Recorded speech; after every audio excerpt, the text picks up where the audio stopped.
Has Culture gotten back from Vegas yet? Yeah, and he has a new fedora. Weird. Hey, wait a minute. I heard somebody's missing one.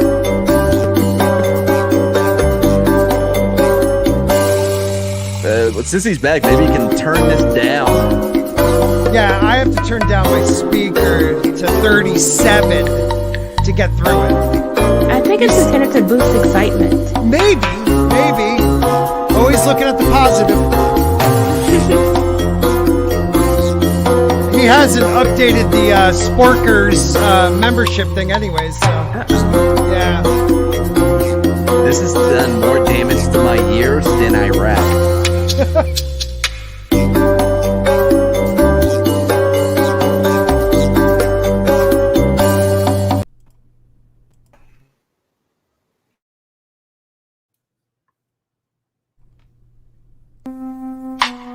Are you scratching your butt with a spork in that picture? What picture? Like it looks like you're like it was a towel, and you're like, you know, like how you do like with the drying towel. off, Yeah. kind of drying off. Yeah. Like with a it's spork. my own personal business. That Dr. Script guy, he hasn't been on here forever, has he? Yeah, I don't know who he is anymore, but that's okay. Hello, everybody, to the Wednesday edition of The Dump. And let's start off with a happy birthday to Gary, and thank you for having your live stream at the same time as The Dump. Happy birthday. Yeah, happy Did the same thing 52nd to us. birthday. Yeah, I know. Kind of feels like he planned it because he's scared of Right. our rising star. Yeah. By the way, like my birthday's on Friday. He didn't even bother to ask if I wanted to do a joint stream with him. You know what he did? He did say about you is this. God dang it. Every chance I have. Just feel that mellow They've breeze. done great. They've done great. We got Culture Casino out there. We got Sporking News Podcast. We got author Hate Stephen that I was Walton. second. We've got Lorena Creel. We've got Vigilante Williamson. We got Jake D. I'm forgetting somebody. Oh my God! I'll remember it later. Brain fart. Later. But he says Much Kathleen later. Kennedy will never be fired. He has not gone back to add me at all. Like he has yet to even go back to add No. me to that. No, he hasn't updated the clip at all. He hasn't Nope. done anything. He doesn't even remember you. Nope. He would actually try to step away from you, probably. I was so nice to Matt, him. so Matt, when I he was on heard here. that you really wanted me to come on the show, and I am here now. This is the Script Pig, and I am here to answer any questions that you may have pertaining to any kind of entertainment industry. Yeah. He's knowledgeable, Script Pig. So, talking He's about not a real doctor, right? we don't know. Talking about guinea pigs, my daughter said she wanted one, my 3-year-old. And I said, what do you want to name it? And she goes, what did she call it? She said, I want to name it Hamster Karen. What the hell? Scott, no, seriously, in all seriousness, if you ever do decide to get guinea pigs for your children, remember you got to get them in pairs. Well, we have Peruvian relatives, so if they don't work out, they'll cook them. No. I'm just saying, that's what they do. Hello, everybody. Welcome to the What? Dump. Peruvians. Yeah. Guinea pig is part of A their delicacy. diet. I wouldn't know if it's a delicacy. I think it's just part of their No, diet. it's just part of their diet. They actually raise them. Like Yeah. we would raise cattle. Raise them to I've- slaughter. I've never met a Peruvian. But the Peruvian pigs are actually... Peruvian. You can't speak. Shut up. Peruvian. Why don't we say hi to Peruvian Tommy pigs while are you actually Peruvian pigs are actually much larger than a standard guinea pig too. So Yeah, they're like New York rats. yeah, they're huge. They're huge. So what's going on, everybody? Welcome to everybody that's in the chat. You all are amazing. Thank you for being here. Make sure that you share the stream out. Destroy that like button. Sport the hell out of it for the Scottster. And we're so happy you're here, and we hope that you're going to be entertained by the nonsense we are about to put down on top of you. Oh, there's a lot of nonsense. Thank you, my man. And put it all on top. Machini 90's in the house. How are you, sir? 1 second. Yeah, take your time. No hurry. Whoa, those are some knockers. Oh my. Come on, let's Oh see my. the toe. Where's the toe? I've been in this descent into madness, but I produced some great streams Yeah, you do. regardless, and I've been really pumping stuff out this past week, and of course, coming out of a physical with a clean bill of health. Nice. I'm just putting stuff out. I'm enjoying this whole like Sonic Street Fighter set, and that I may have I got something to announce at the very end. So Okay. stay All tuned right. for that. And but in the meantime, I'm working on one last one to round out this set today. Check that out. All right, man. Thank you, sir. Good to have you. Thank you. Culture Casino is in the house. He is back. I don't know why I just went to you usually last, but I'm so excited to have you back from Vegas. What's going on, buddy? Boomer! I saw it. Yeah, This silent casino. when you have somebody like Jayne Theory on with her incredible voice and talent, you always want to save her for last. Exactly. Yeah, no, look, I had a great time. I would love to talk about it at some point, but I think everybody's already tired of hearing about it. So you can find the leaked photographs that my spies are sending me from Vegas. There's another one that's about to hit Twitter here pretty soon. It was actually a public shot. I didn't believe that anybody was going to get. So that one will be kind of interesting. You know, a little. It's intimate, but not like the way the other shots were recently. Oh, intimate. One of those freaky deaky ones. I like that. That started with Thanks for everyone's being here. tired. Like that started with everyone's tired of talking about Las Vegas. Now let me talk about Las Vegas in the pictures. Hey, it's me, it's Mad Martigan. Who? Non-Peruvian.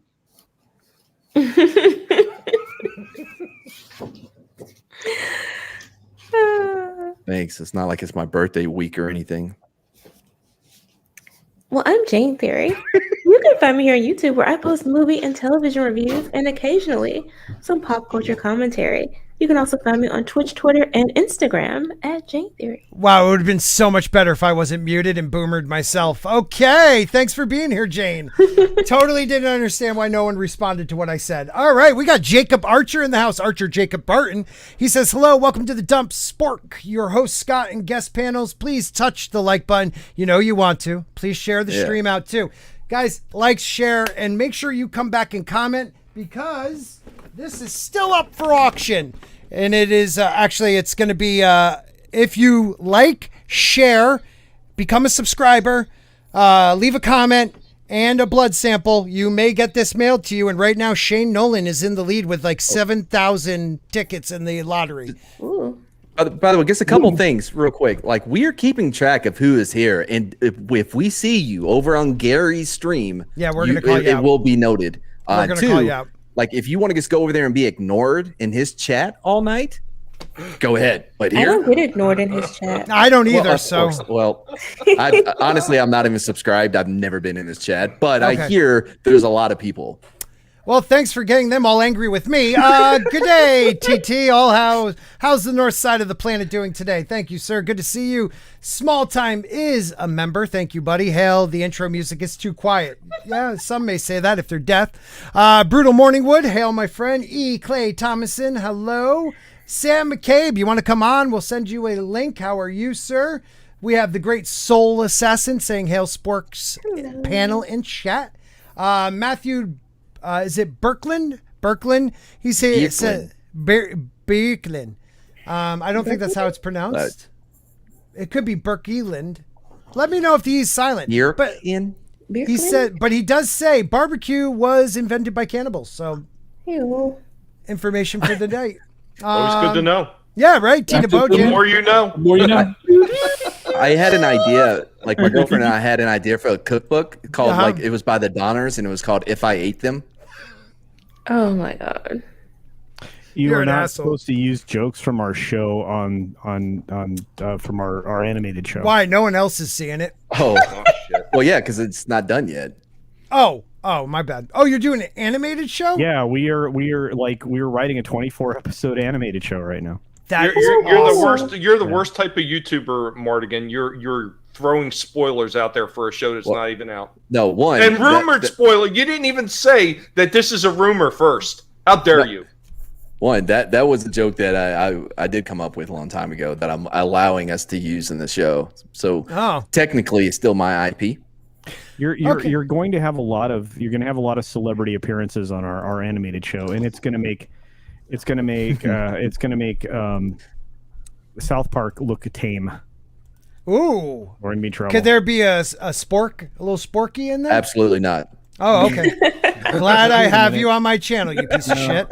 I was waiting for you to just drop them right off after Right that. then. Came very close. Scott, I'm the EP and showrunner for this. Oh, so then. I think you're fine. Thanks, buddy. Thanks.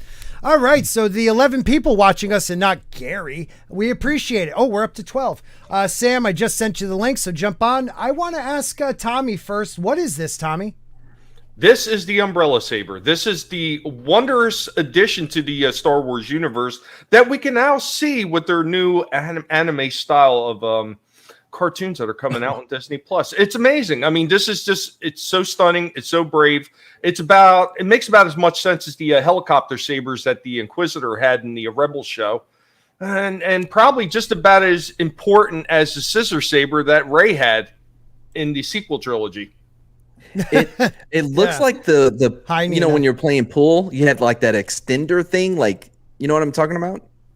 Like you put it on the table and then You put your pool. Yeah. You mean because of your short stature, you need. Wow. Okay. I've never used it. Obviously, I don't even know the name of it. No, well, yeah. I have no idea what it's. It's even called for. a rack, I thought. Or is that? No, I don't know. The rack. something the else. rack- Triangle.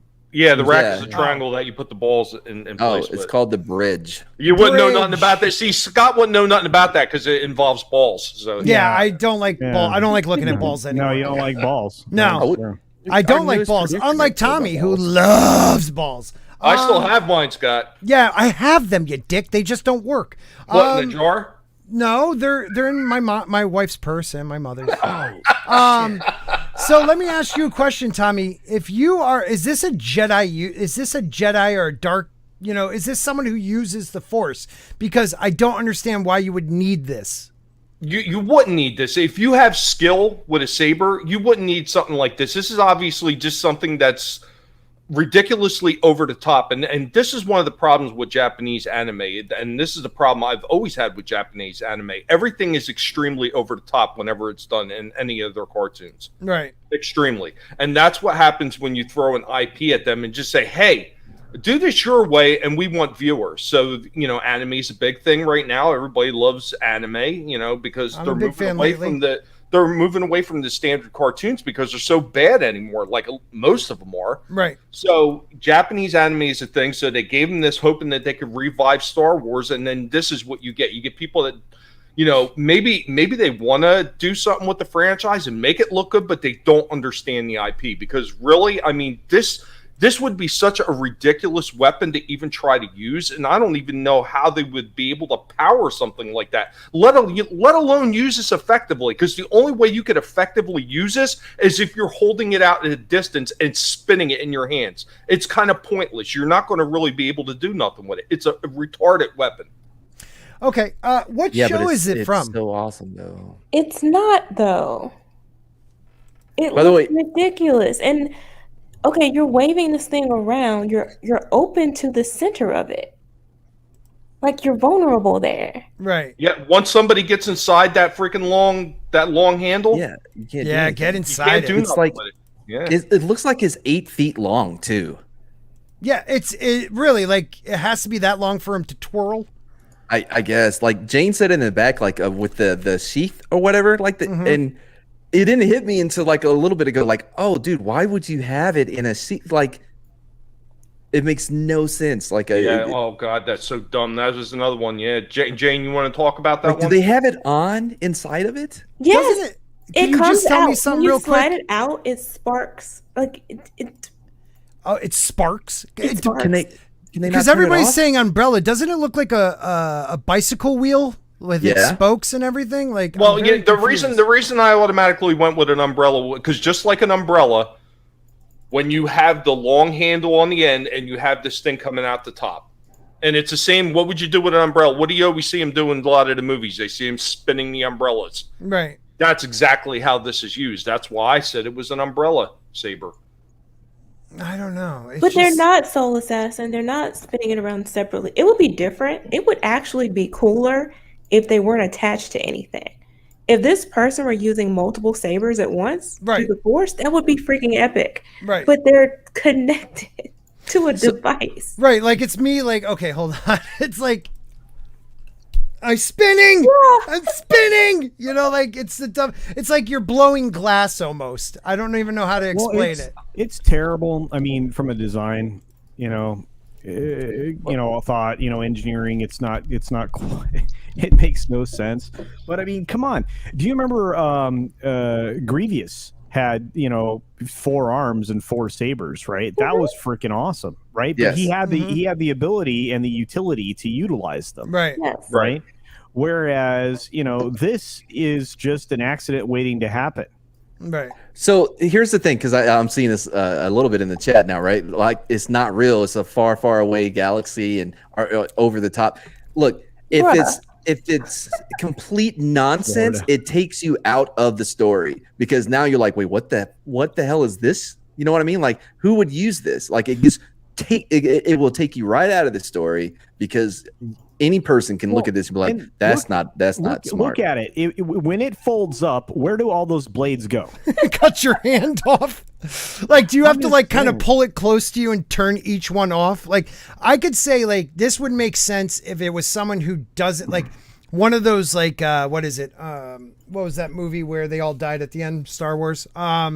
Rogue One. It's like a Rogue One, like force sensitive person, but doesn't use the force. Maybe can use this. Like, okay, instead of me being able to do this like a Jedi would, I'll use this tool.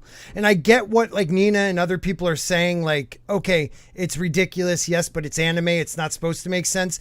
But like Mad said, if it takes me out of the story where I'm looking at this thing, just trying to figure out why, like, I can watch a kid like throw a humongous cricket out into the atmosphere, into the sun in one anime and find that more realistic than this.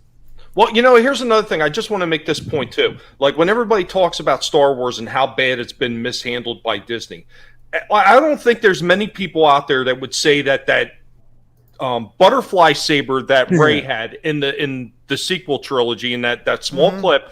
I don't think anybody would say that was a good design whatsoever. So if you're not going to give that any slack, why should you give this slack just because it's in an anime? That made more sense than this. Yeah, this it did. Is insane.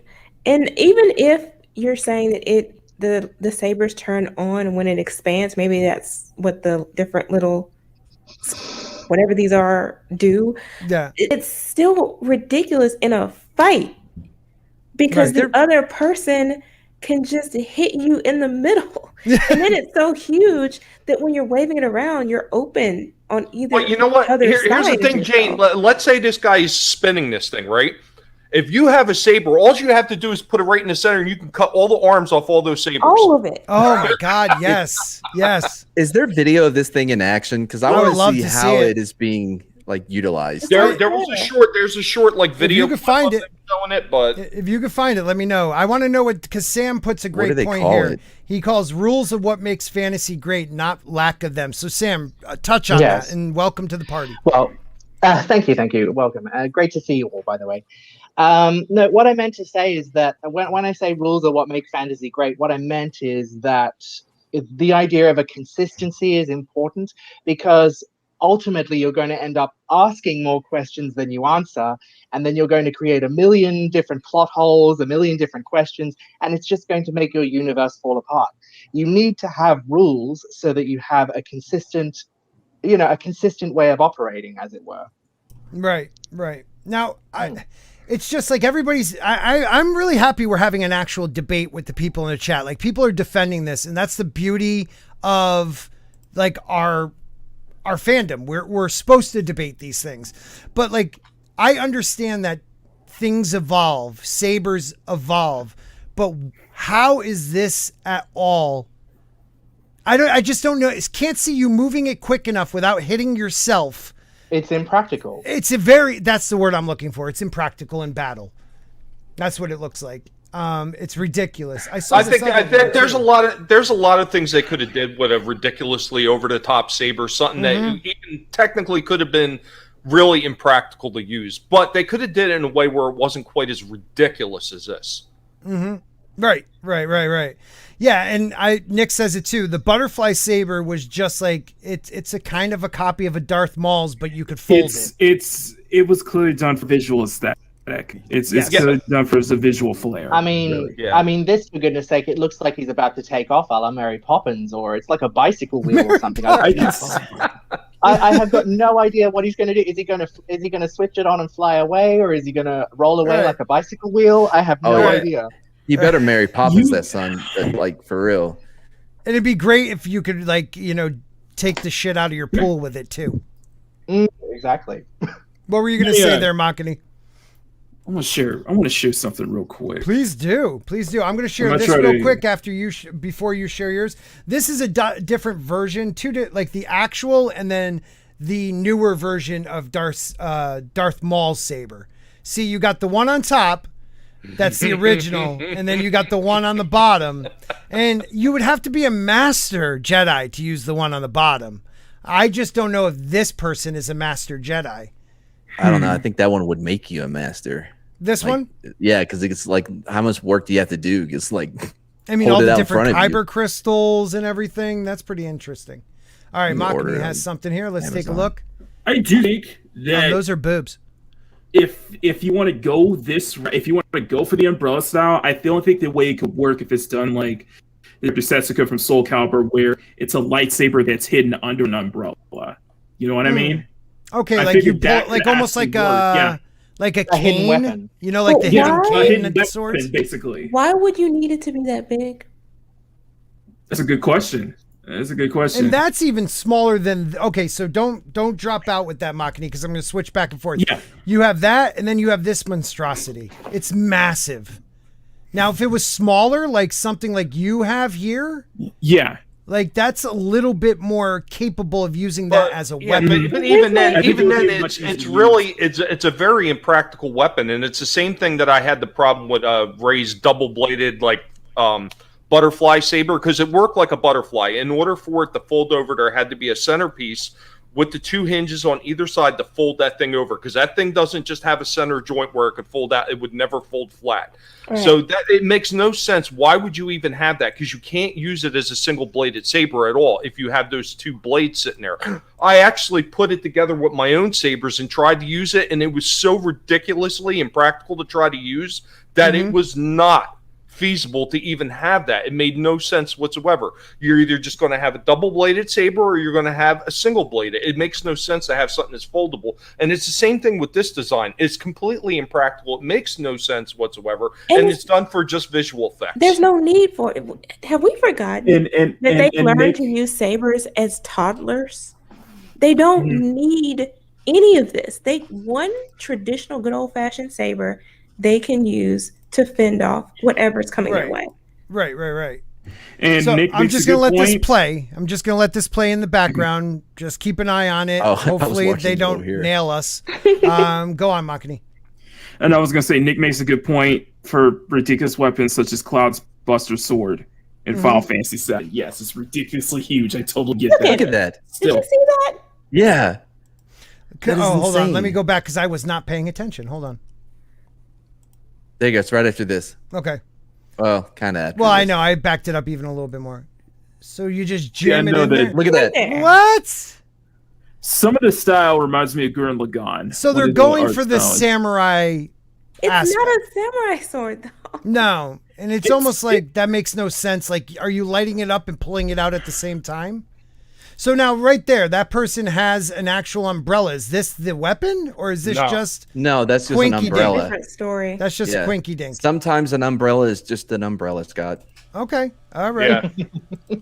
Let's see what else we got here. There was no Zapruder film being filmed at the time, so it's just an umbrella. It looks awesome. It really does. It's just I love the art style. I love it too. I love it looking at me shorts. I love like I will watch this because I am a huge fan all of a sudden of anime, and I will give it its opportunity. But that what Why? the fuck? See, dumb. Okay, I'm sorry. It's okay, yeah, it looks cool, but then you think about that looks ridiculous. Yeah, it doesn't work. It's like, how close is it to It's the a ground? parasol, yeah, How's it not hitting the Now, ground? and here's the problem. You look at like where a lot of those blaster bolts are hitting, they would have been hitting on the mechanisms of that freaking thing. Exactly, by destroying it. Mm-hmm. Yeah, it makes no sense. And it must be a button the person presses. Yeah, like an umbrella. I think. That is- I mean, I look, think I something like understand. this. I mean, I think. Okay. Go ahead, Machini, then There was Sam. a short. yeah, There's a sorry. fan-made Star Wars short that featured a blind Padawan, and she learned, how to be a Jedi, basically utilizing the Force. And the style was that she's basically kind of controlling floating sabers around her. Right. That actually I could see that actually working. Oops, sorry. Jam out, man. Oh yeah. Machini live. You're gonna get a copyright claim for his freaking. I know, tune. for his phone. No, that was my phone. Sorry, that was my What phone. is that, by Wait, the way? what? Yeah, Wait, and- what was that? It Hold on, looked I'm like gonna he go was back. shooting. It looked like he was shooting red lightning out, and then they caught it like they were whip ends. Wait a minute. What? Yeah. Okay, so he doesn't have a lightsaber, has a lightsaber out after he launches it, or she, whatever it is. I'm confused by what that was. And he captures it in his saber. Oh. Now, to be fair, we've seen saber whips. I know saber whips are a thing, so that might have been the case where you have a lightsaber that acts more as a whip. Right. It's just, but yeah, the umbrella That's not what that was. parasol. Yeah, but unfortunately, there, Machini, those were actually regular sabers at 1st. They're not going to change from a regular saber into a whip because the way the mechanics work for a regular saber and a whip saber are two different things entirely. Don't worry, guys. Kevin Smith will fix it when he gets Also, you do bring up a great point is that when you look at that umbrella saber, that thing looks huge. And lightsabers are usually lightsabers are usually heavy to carry around in the first place. Have something like that is going to be you're not going to be as maneuverable. And it's a girl holding it. And none of this is canon. That's what they say. Okay, all right. That's what Deviant Porg. My brother, haven't that seen makes you a in a big while. Hope difference. everything is good. But that's what they say now. Right, that's what I'm worried about. Yeah, If it's because not it's getting- canon, I'll watch it. Go But ahead. it wasn't canon either, getting- but now it is. It's getting destroyed is one of the reasons why they're saying it's not canon. Look, the last thing they can afford right now is to devalue this property anymore. Right. And they really got everybody, kind of like turned off by what they've been doing. It's pretty easy to see that they're going to be desperate to maintain any kind of fans for the property because they really have destroyed it. Right. I mean, I'm sorry, Star Wars has very little appeal to people now because of what they've done. I mean, maybe you guys don't agree with me, but Culture, I would completely agree with you because when we were kids and we grew up and we first found out about Star Wars and we learned about it going to the movie theater, it was something that captured our imagination, something that, fascinated us. Years later, when Lucas decided to do sequels, the next generation of kids who didn't know a whole lot about Star Wars were captured by it. They were fascinated by it. They showed up in droves at the movie theaters, sometimes alongside their parents. When the sequel trilogy came out, you did not see that fascination, that love, especially from the younger generation. They were turned off by it. They didn't care. Right. You didn't see the same enthusiasm that you've seen in the younger generations when those other movies came out. And I think that this is their attempt to try to capture a younger audience's attention, but I really think it's just going to fall flat. Right. And I understand where people are saying, it's I don't understand, makes sense. It's not real. Now It's not real, but there are rules, as everyone else has Thank said. you, I Jayne. mean, this isn't. Thank you. And We're looking at it from having all these decades of understanding what a lightsaber is and what it does. Mm-hmm. And this is not. It's in the universe, which it's supposed to be in the universe, even though it's not canon. In universe, what they're doing is ridiculous. Right. And should be called out for it because they should have the creativity to create something better, that's unique, that's fun, that's interesting, and that is still consistent with the rules of the universe. Right. And I understand, like, Nina's really fighting it. Like, she's like, you know, they have animal girls. That's not realistic either. But in this continuity, There are in this aliens, world, though. We're they're perfectly aliens. fine with Right. different aliens. That's Right. Nope, not me. Gross. Not animal girls? No, just aliens in general. All human, all men. Yeah, okay. Okay, Bones for 4. Wait, all Bones. men? That's Yeah, he just said that. For a guy Let's to just say move that, on. but okay. Woo! Bone for 40. He had to go off screen. Bone for $4. Unrelated.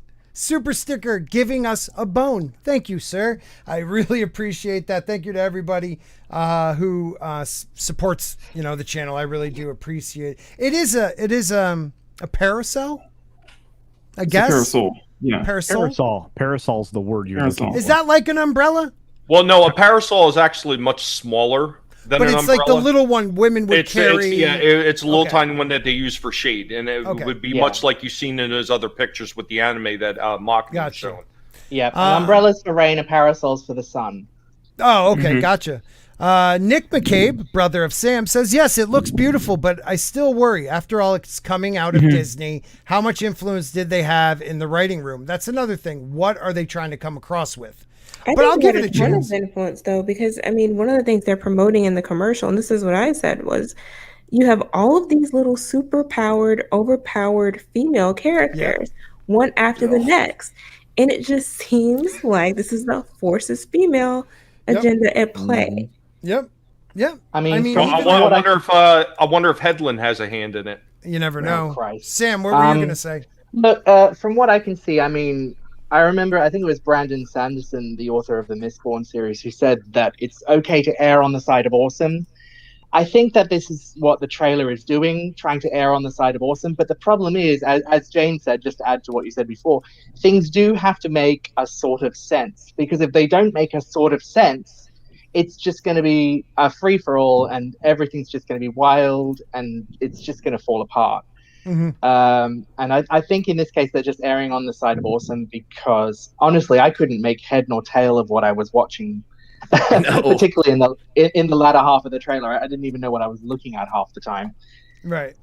It's crazy. I had to bring that up because it is weird. It is one of those things where we could believe anything. Floating sabers, spinning sabers, double-sided sabers, jackknife sabers, but that just looked ridiculous. What's a jackknife I will say, saber? Maybe not jack. It's a butterfly knife or whatever you want to call it. It's the one that opened up, folding knife. Oh, the one that yeah, Ray I was had. gonna say, if we can listen, if we're able to criticize the Swiss Army knife saber, then I think, you know, then it's fair to say that this shouldn't get a free pass either. Right. They should have just gave them swords and called it something else. Right. I mean, I think you could. I think it would have played a lot better if it played more with different sabers, because you know that there are different styles when it comes to holding and wielding a lightsaber, and I think it definitely would probably hold more water, especially with this group right here, if it was more showcasing different lightsaber styles. You know what I mean? I have no interest in it. Like, I didn't have any before I saw the umbrella, and I certainly don't have any now. I do. I'll check it out for what it is. Awesome. But don't get me wrong, it looks awesome. But Darius Münchausen for $1.49, he has his popcorn out. Thank you, sir. I really appreciate it. He is a channel member too. It is one of those things. I think that's one thing we could probably all agree with. The artwork does look good, but you know, we said the same thing about Masters of the Universe. The artwork looked good.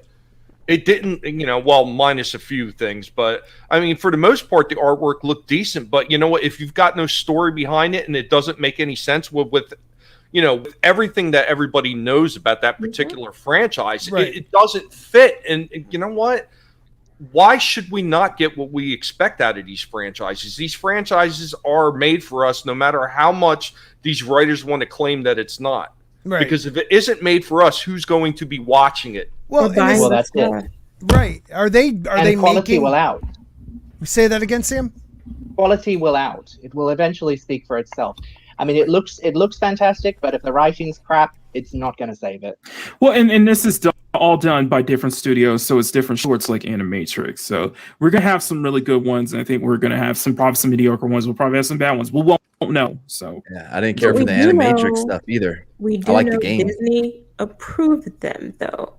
right. So Nina's saying that they weren't influenced by them, but for all we know, they did give them some guidance. This is what we're looking for, generally speaking. Right. And then they, maybe procured several and chose the one that best fit with their agenda. There's still a way of doing it, and that's my concern. That it's just going to be turning Star Wars on its head. And this idea of it not being canon, to me, is just an excuse to get away with it.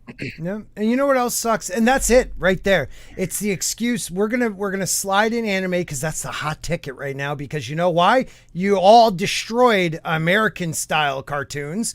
So now we're gonna go after anime, and we're gonna just slip in our narrative with these strong, powerful female beast, female whatever they are. And all the Everything is males will be deliberate. dummies. All the men will be the ones that get the big heads and look like little ones screaming and bloody noses because they're getting boners. I watch anime. This umbrella thing is like the geode of summer. Like, you know what I mean? And I'm all for it, dude. Like, bring it on. This is great. Yeah. Like, I'm shocked that they were able to outdo a Rock. Well, Right. it's okay. Let me ask you this: How is it going to turn into a toy? Is there any? I mean, I guess aside from us, I mean, is there really any other outrage towards the umbrella saber, or is it just kind of? No, Is it? there are people who are going to have outrage towards it, but they made. You guys are forgetting about log. It's log, it's big, it's heavy, it's wood, it's log, it's log. Is that Steven's theme Ren and song? Stimpy? Is that from Ren and Stimpy? Yeah. No, Yes, it's from Walton's channel. It's from Len Stimpy. Yeah. Why do I know that? Oh my god. Well, because it's the catchy tune. Yeah. They could sell anything to that. I understood you. I remember the Happy Joy. I had the game on Game Gear. That's right. I had a Game Gear. Happy I wonder if they've given up on the idea of selling toys. No, they haven't. That's the thing. So who's going to buy it, though? Because we're the only ones who tend to. Yeah. Oh, no, you're 100% right. That's the thing. This is why they need to bring Hollywood back to a sense of, normalcy. So you're going to lose out to some of these ideologues. The ideologues are going to have to lose if you want to make profit. And look, I'm sorry, you make far more money on the plastic than you do on these entertainment enterprises. You make a lot of money on the entertainment enterprises, but the plastic is what gets you the long-term revenue. The plastics, the T-shirts, all the crap that they sell you, right? And look, I mean, they can't even sell novelizations nowadays because they suck so bad. Right. No, Culture, you're absolutely right, because if it wasn't for what George Lucas did and the deal that he made with Kenner still would have been that minor player back in the day. Star Wars toys is what made Kenner a juggernaut all the way throughout the 80s. Right. And Nina and other people are saying that Disney didn't have any control over what the Japanese artist wrote and did. I can't believe that. No, they still have to have a story outline when they're giving them this franchise to work with. Well, they also have to say the okay. Like, there's no way they're going to give that name away and be like, do whatever you want. Because think about what Japanese artists will do. They will make a very powerful woman, but at the same time, some guy who looks up her skirt. You know what I mean? Like, so I can't imagine that Star Wars will allow the females to be playful like they are in anime. Because yes, they're powerful, but they're also very playful with the men. They're cute. Yeah. And these don't look cute. No, they look like they're gonna kick our ass. There's no way that they're gonna be seeing this for the first time when it premieres. Like, they've seen it. No, TT's got it. TT in the chat has got it completely right. To attach the name, they have to play by the rules. It's their property. They get their check, just like everybody else. Yeah, absolutely. And right here, bullshit. Disney had some influence. I'll give you that, man. It's theirs. Yeah. Yeah, they did. They absolutely did. And that's what we always have to sort of be aware of. The stuff is going to look good. I will give Disney credit. Everything they've ever done has been, for the most part, amazingly beautiful. But it's the content that's the problem. It's the storylines they come up with, especially recently, and it's just getting worse. Well, I mean, it's like if you go out and you could look for the most beautiful car on the lot, but if that damn thing has got an engine that runs like a lawnmower, it's not going to be worth the time and effort to get it. Right. And you know what? What else? At today's age, like, which company took this? What Japanese company has this product? Do we know what else they have made? I think they're different ones making different. Because there's like 9 stories, multiple right? different studios. Yeah, Okay, different all right. studios taking it. Yeah. I can't wait to see the different views they take and see what gets through and what doesn't. Okay, so here's my question to the people in the audience defending this. Mm-hmm. Of what you've seen so far, what items would you like to see made into a toy that you would actually buy? Mm-hmm. The little girl in the beginning, the little stuffed rat or whatever she is, that? Would you want that doll? I mean, Or the umbrella spinner. The umbrella spinner? Look, Mom, it's so much. Wait a minute. I got to put his arm here, and it's so much fun to spit. Oh, God. Hold on. Oh, it broke. All the pieces fall off. Yeah, everything breaks. Oh, that's great. Just stick to your version of cartoons. What if? What if fucking sucks? I'm sorry. Oh, my God. The latest one. Oh. Terrible. Oh, my God. I've come to realize that if you replace a white character with anybody else, they're better. I've come to realize T'Challa, I'm so glad. First, let me get out of the way. It was awesome to hear Chadwick Boseman's voice. Like, yeah, I think it was, if I'm correct, that was his last. Right, that was his last recordings. Yeah. Yeah, Oh, and it was great. Jesus, Nina, she wants to eat the Sith chick. She said she's super cute. Oh, yummy, yummy.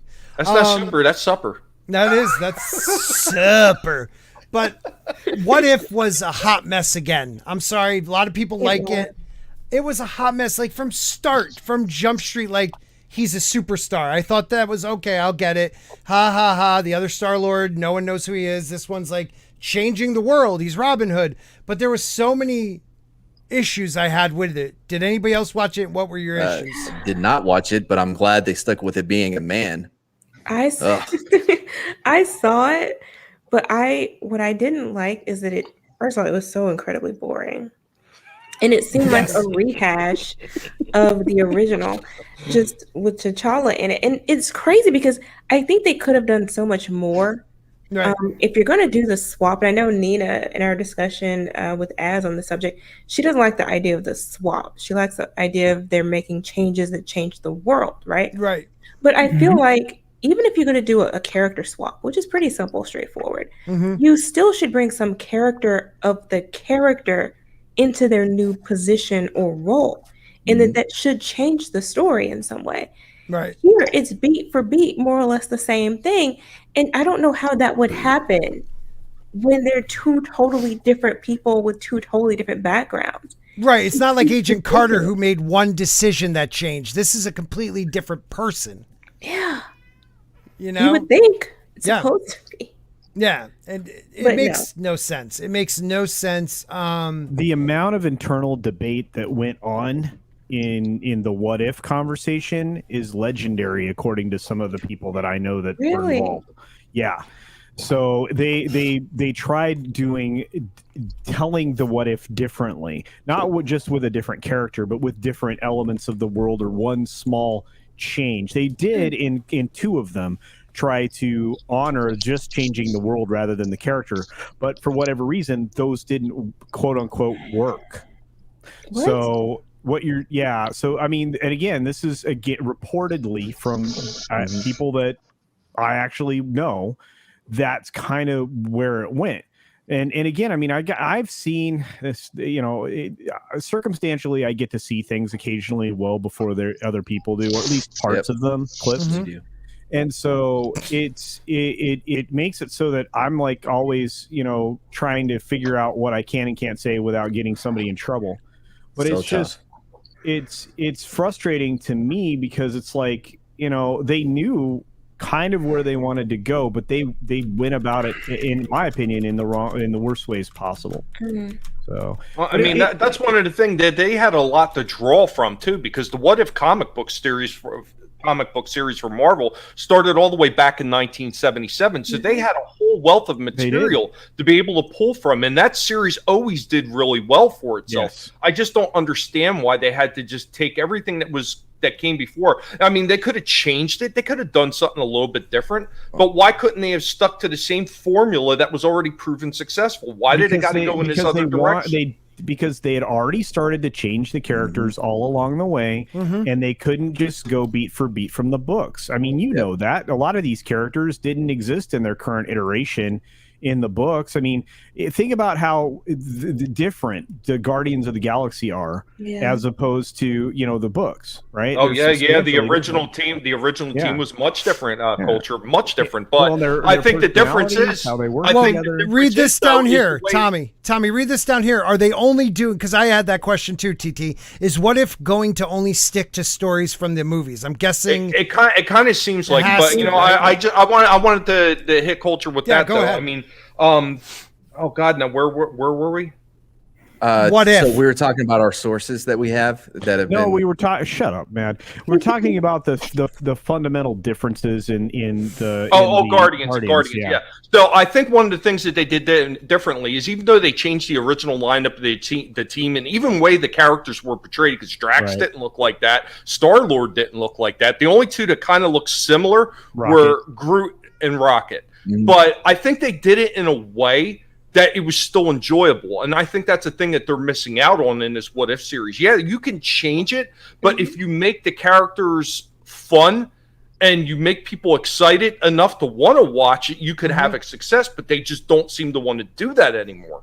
No, but that's, and again, I mean, it's, I hate to say it. Actually, I don't mind saying it. This is just continued, and the changes that we need, even if they were to try to right the ship right now on all of these shows and all of, you know, in every element of entertainment that we've enjoyed. I'm not saying enjoyed past tense. You still wouldn't get the ship righted for somewhere around 3 to 4 years at minimum. If you like pulled the plug on some production stuff right now, or right before it goes to production, to change it, you would still end up with a minimum 2 years before the ship would right itself. Right. Now, do you guys know someone before? I think it was Deviant Pork. The What If series, is it always going to be what if, and then it's just going to be a better version of what we already had? No matter what they change? Yeah, like Captain Carter better than Captain America. Oh, okay. Not better, like objectively, like, or like even... Right. Yeah, just better in their eyes, yes. Better in their eyes. In their eyes, this is the better version because of this. Ray versions. Yeah. Yeah. Okay, good way of putting it. Ray versions. Are they all going to be like, even like what somebody said before, zombie Cap will be better than, you know, live Cap?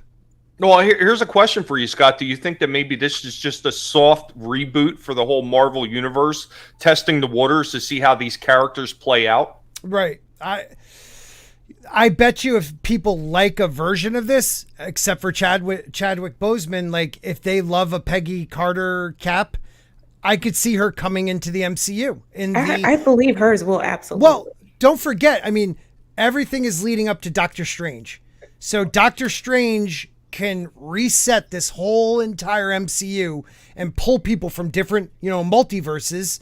If Loki is correct, I guess, I don't fucking know. Great show. Let me, you know, like they could pull from these and create what they really wanted. Kind of like what Flashpoint plans on probably doing too. I don't know. I think you're absolutely right, because Captain Carter, it's of everything they've come up with, from what I can tell so far, hers would be the most marketable, and there's no way they're going to turn that down. I don't see them. And again, I mean, if they can get Haley Atwell back, right?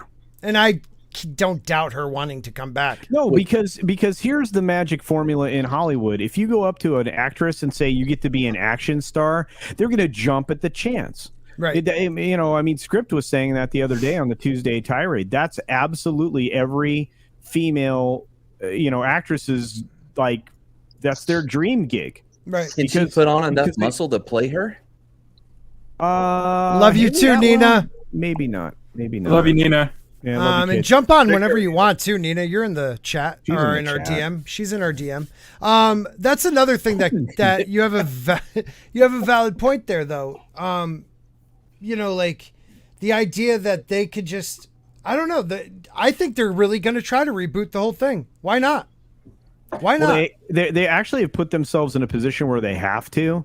The problem is at the same time, how much of that audience from the previous stuff is going to jump at that? I'm going to say very few. And the reason I'm going to say that is we've already started to see it in the introduction movies of these terrible characters like Shang-Chi and a few others that you're like the Eternals. This is going to flop hard. Eternals is going to flop so badly that there is a decent chance that it might get released for free on Disney Plus. Well, I just can't wait till they explain why they didn't get involved in the Infinity War saga. They can't. This is how broken this storytelling became towards the end. In the rush to get to Endgame, right? Because the salaries of the people involved got too expensive. Right. They really screwed everything up. And you know what? If you want to point a finger, it's directly at Feige, because he allowed for the narrative changes in the service of some political agenda to get in the way of good storytelling, and that has just screwed up everything that had been built over the course of 20 some movies. Yeah. He came right out and he was endorsing those changes too. Yep. Yeah. And I want to hear what Sam has to think, but I wanted to bring this up too. When oh God, what's his name? Not Dave Filoni, but the other guy that's from Swingers. Jon Favreau. Jon Favreau, thank you. I just blanked there. Favreau wanted to go a darker route with Iron Man 2. Yeah, he was the original architect. Yes. And he kind of had a battle with Iron Man 2 with the studio because this was the transition between Paramount and Disney, right? And everything else. And it just just consider this. Had we gone down Favreau's path, I believe we would still be seeing the same people in the films, right? Just as they went, there would have been small narrative changes that would have served, what we all better purpose. Exactly, yeah. And it is what it is. I mean, that's the thing. Favreau is about preserving a property. He's not necessarily about recrafting something else to go along with it. Right. And again, I mean, I am a Favreau fan from way back. Same here, man. So it's going to be hard for somebody to tell me. Rudy. Sorry. It's going to be hard for someone to tell me that he wouldn't have done a better job. Yeah, exactly. Yeah. Well, culture. I think that could be a double-edged sword, though, because his willingness to preserve what's already there is actually going to lead a lot of this Star Wars material that everybody's hoping is going to lead away from the sequel trilogy to stay in place, because all roads are going to lead back to the sequel trilogy, because he's not going to want to destroy it. No, he's not. The plan is to not try to get there. Yeah, is my point. Yep. He can still tell a story about the rise of the First Order and all that other stuff, and yet avoid leading directly into those films. Right. What do you think, Sam? Honestly, I've not actually watched the What If. I find the three-dimensional art style very difficult to look at. Nil interest, basically. Mm-hmm. But just expanding on what Culture was saying a little earlier, the point is art is now no longer, in this current climate, allowed to exist for its own sake. The industries like Disney and such, they're all run by little Bolsheviks, right? Right. That now have to, as a matter of course, not create art for its own sake, but they have to create art with a practical use. Art is no good without a practical use, i.e., it has to subjugate itself to a cause such as activism or feminism or God knows what else. You can't get art for its own sake anymore. It's all in service to a cause, and it's just, quite frankly, disappointing. It's by focus group. Mm-hmm. It really is by focus group. Off, Scott. And go ahead. I was just saying, piss off, Scott. What did I do? You keep eating your peanuts. Don't worry, it's private chat stuff. Go ahead. Oh, okay. I was gonna say, it is by focus group, and my interest. I have no interest in What If, just on the sole purpose that I was done with the MCU. But my other thing is that it was going to go this route. This, they're going to say that it's what if scenarios. But they're going to go ahead and just say that they're going to integrate it into the main timeline, the main canon, and it gives them free. And it's kind of like we saw what you were saying with what Jayne was saying with Visions, is that you're using the non-canon as an excuse, because it's almost like a Trojan horse if you think about it. When you say something is non-canon, it's its own story, it's not canon, but it's kind of a Trojan horse because they're going to make it integrate into canon at some point. You can't trust them what they're saying. Yep. And for what I've heard mixed feelings on the Captain. I guess Captain Britain, Peggy Carter. It's Captain Carter. They don't even call her Captain Britain. I heard mixed feelings on that, and I'm just like, okay, it's like they seem to keep the romance between her and Steve still intact. So that's all definitely points. And I've heard the issues, and Anna has been fighting with people over how Peggy got the serum and how it buffs her up, which. It kind of with Anna's side on this one, in that she looks too man. That's another debate. She looks too manly, dude. She looks man. And that's the only reason they're keeping them together as a couple. Right. Yeah, you know what? Here's one thing. There's one small thing I just want to state on this when we're talking about the canon stuff for the Star Wars and everything. I hear everybody keep saying that they say it's not canon, but nowhere in there does Disney ever say that it's not canon. Right. And remember that Disney said that everything that was produced by their studio or has their name attached to it from that point on is considered canon. I think that Visions is going to be considered canon. We'll see. We'll see. Go ahead, Mock. Finish what you're going to say. I guess kind of wrap this up for me is that there's too many. I see less ways as this goes on and on. I see less ways of where shows and stuff can go the right direction, and I see nothing but possibilities to where it can go completely wrong. And it's not. And what I think what kind of rubs salt into the wound for a bit for some is that it can go the wrong direction, and they know it, and it's intentional. Right. Intentionally going that direction. It's all intentional. I mean, all you have to do is listen to to Sam. I mean, Sam essentially said, these people are no longer creating art; they're creating divisiveness out of their ideology. They're trying to be an activist and not an artist, and that's garbage-tastic. It is just garbage. Remember, trying to art by activism, or activism in form of art. Can work, but done correctly, not done correctly. Something like a Shepard Fairey style, like art that way. But in this direction, with this mindset, with this mentality that Hollywood and mainstream has gone for, and it's a universal mentality. Don't act like it's not like different like ideologies. No, it's one ideology. It's just split off into different forms, different factions of ideology. Right. It's not going the way they're handling it. It's not seen as art. It's not going to work. Well, two things though. One, they're critical of this idea of simply wanting escapism. They feel like that in and of itself is inherently racist or out of that's it. So that's the one thing. But the second, hold on. The second let her finish, and then Sam. The second thing too is that they're not creating their own new material. They so hate the 80s and 90s era that they're choosing to change it, and that's they're not just having their agendas and creating new stories around them, which would be fine. Right. No, they want to insert it into the things that we like because they hate it.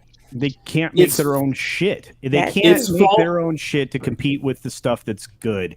And that's why, if they partner this up with getting rid of physical media opportunities, actually, they can do that. You know what? I own all the physical media I need to of all the good stuff. So I don't have to buy this new shit. I'm good.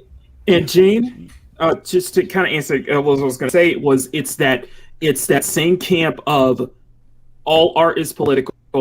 Comics have always been political. Everything has always been political. Well, that's it, Marky and Jayne. That's precisely the point. To these people, art is no good unless it serves a use. Right. Yep. Unless Which it has a point. It's no good for art to just be art. It can't Because be you used for its can't own have sake. peace as an individual. You can't Exactly. have peace. And You have to be an activist. Just to expand on what Jayne said, they don't like escapism because that's exactly it.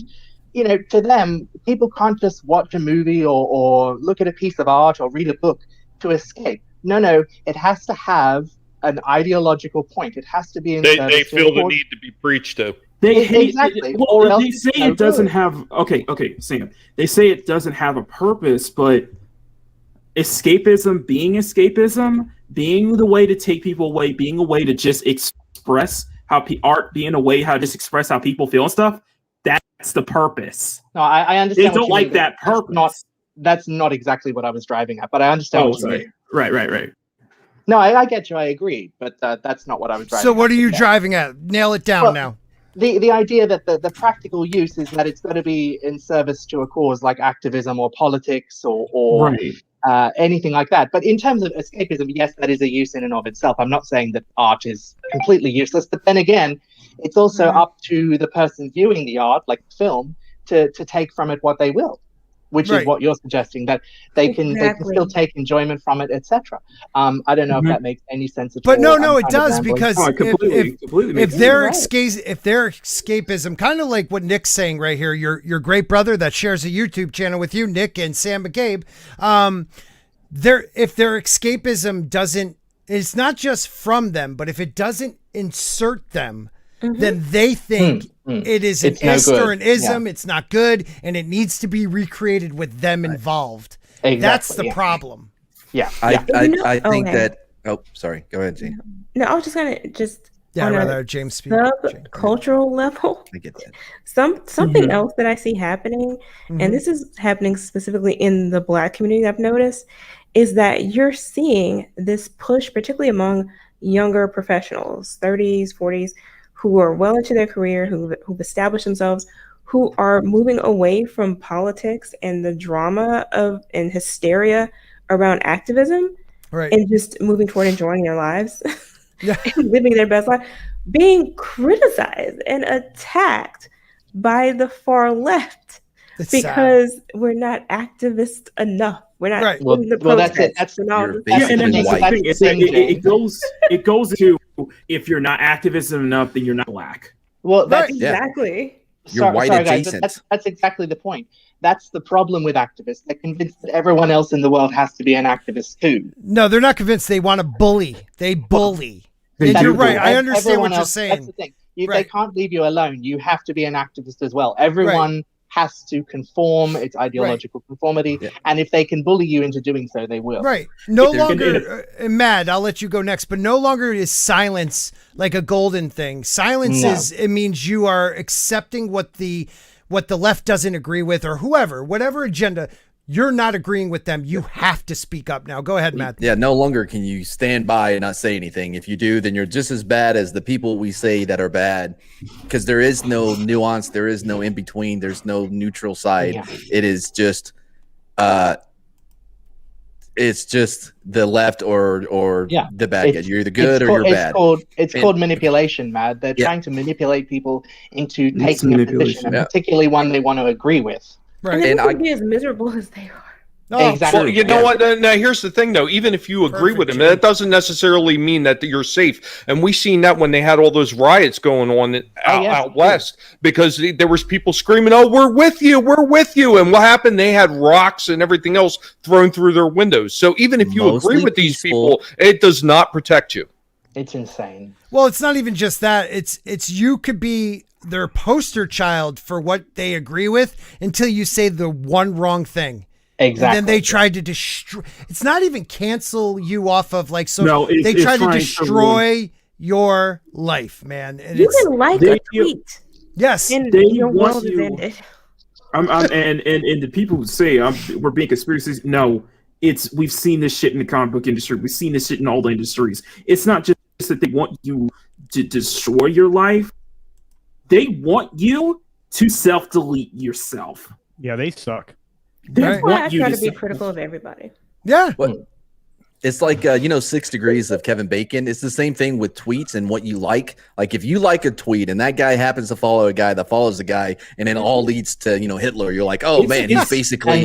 And of course, Matt, like, nobody's allowed to grow or get better over time either. Or Everybody's the same asshole they were 10 years ago. Yep. Nobody's One allowed shot. to grow. You know what it is? It's cooties. Mom spaghetti. It's It's what? cooties. Cooties. It's Exactly. the cooties. It really is. It really is. It's delved into the schoolyard, middle school, Well, even that's the elementary school mentality. level. It's It's high cooties. school. That is the mentality of this whole movement, though. It's like they only work in the petty. They have no higher brain function. They don't participate. They can have degrees out the ass, you know, and most of them are usually in underwater basket weaving gender study bullshit. But they don't have any appreciation for the way the world works. They want immediate satisfaction, thinking that their degree is going to give them some elevated position in the world without earning it. And I mean, they are a bunch of fucking trophy receiving worthless humans that didn't have to earn jack shit in their life because of their helicopter fucking parents. And you know what? Did you Culture, call hold for on. somebody with the copter? I am here, Culture Casino. I am here.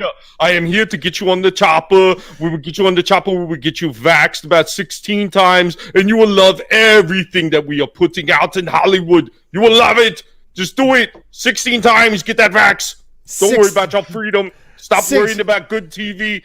Just follow me, follow the vaccinator, and everything will be fine. Come with me if you want to live. 6 Degrees of Mad is what we're going to call it for now on. This goes with what we were just talking about. This person says, Lord of the Rings, major flaws of the series that fans choose to ignore. So you're taking your ideologies, what you believe, and these are the six things. And It goes Let's see where they're going with it. It goes into the same old trope. And I know Elaine's listening to this, and she was fired up about this. Too. I was gonna say she's the one that told me to take a look at this. So wasn't she getting attacked over this stuff? I don't know. I know of. It was. I know. There was someone low key attacking her over her take on Dune. The actress who plays Lady Jessica, basically being. Oh, that's right. Saying it's being the novels like being sexist or something like that. And it goes into this. It goes into the same thing. And Sam can say it better than I can.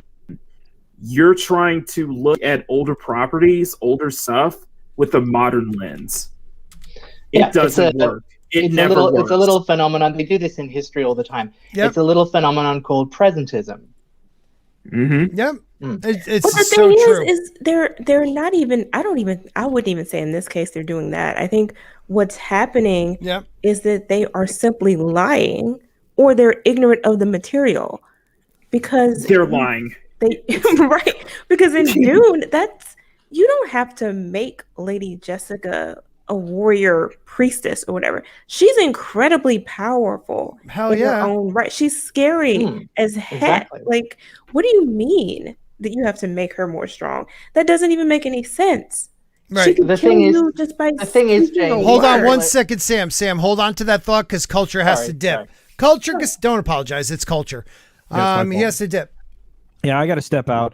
I have responsibilities to take care of because Mad's obviously worried about me going somewhere else, and I'm not. But guys, do take care of yourselves. We can definitely, yell about these things for a very long time, but until we start creating the stuff ourselves, Right. not a lot else we can do about it. So, Absolutely. and that's why Mad and I and Kai are working on an animated series. It's why I'm working on a Western horror sci-fi film. And it's one of the reasons why we support all these amazing creators, writers like Sam and Nick McCabe. It's why we also support all the folks that are CG and CG adjacent, right? And we have our own incredible artists here like Machini and our buddy Vinny, and of course Red Gaze and the ever lovely Nerium, also known as Katie. We are blessed with so much talent, and we should be supporting them and finding new ways to make it easier for them to get that out in front of people. So we're going to need people of all different backgrounds that are going to be able to help forever every stage as we build production companies and move things into distribution and just kind of start something else. And believe it or not, in the background, there are some of us that are working on these little bricks to build this system and the foundation. So we'll see. But anyway, thank you so very much. Love Scott. you, man. I love the show. I love you. I'm glad to be back. And you guys have a great night. I will be listening. Peace. All right, buddy. Later. I'll be checking all the streams. See where you're just going. keep an eye on Mary's stream too. I mean, we love Mary. That's fine. I mean, anybody could leave to go to her stream other than the chat. You got to stay here till we're done. But he can't. He's not allowed to. Oh dear. We're going to start with the usual, like, okay, too different from the book. A lot of people do say that. Right here, we have Tom Bombadil. I mean, that is a huge part left out of the story. There are major differences. So that's something a lot of people can argue with, agree with, whatever. There's fat phobia. Yep. Let me rephrase that. Number 7 is there's fat phobia. Shall I read? Strong. While most I'll read it. Let's hear. While most of the characters in both The Hobbit and The Lord of the Rings are portrayed as thin, the couple of exceptions to this are made out to either be a joke, as in the case with Bomber, or evil, as is the case with the Goblin King, while some excuses might be made for this on Tolkien's part, given how long ago he wrote the books. The movies also fell into this same problematic trope. Portraying characters who have larger bodies in a negative light is something that happens far too often in media, and it sends the message that only thin people are good or heroic, which isn't okay. Isn't Sam kind of chubby? That's what I was about to say. Way to completely just take it out of context. Way to completely just rewrite this. The thing is, that's exactly how Bomber was written, though. That's it. Right. And aren't they all kind of that way, except for, Well, most of the dwarves in the original ones were like that. Matter of fact, when the original Hobbit cartoon was done by Rankin Bass, I love it. Almost all the dwarves were kind of chubby, and they weren't portrayed as evil. They weren't portrayed as jokes. They're stocky. They're short and wide. Exactly. The dwarves, even the hobbits. The hobbits are short, stocky. Mm-hmm. And another thing, because I'm going to throw history into you, is that usually the most overweight people in history are usually the more wealthiest people. Well, that's how it used to be. You wanted to be painted as a heavyweight set person. Exactly. Look at Henry VIII. You have wealth. I mean, even though they say there's no picture of him with a turkey leg, I swear that's not real. I swear growing up, that's one of those, what do they call it? Mandela effect things. Yep. Because I always remember him holding a turkey leg. I mean, look at paintings in general. I mean, there was a whole look at paintings in general. There was a whole Rubenesque movement about these women with stomachs. Yes, yes, and double chins too. Exactly. Also, you're diminishing. You're purposefully diminishing the traits of the characters who are overweight. Yep. Yeah, exactly. I mean, the hobbits love their food, right, Nick? And they are prosperous. I mean, that's one of the things that is reflected by their weight. The fact that they do have their little farms and their food and their comfy country life. Exactly. And given the society that they live in, which is essentially medieval-esque, I mean, having a lot of food and being prosperous, of course you're gonna eat, because you never know when your next meal's gonna come from. Exactly. Yeah. Just remember, this is written by Amanda Steele, so this is her stuff. There's no fact. Arwen's storyline. Some people were upset by that. Let's see what she has to say. The story of Arwen and Aragorn. I can never say his name. Aragorn. You like to call him Aragorn. Is told in detail in the appendix.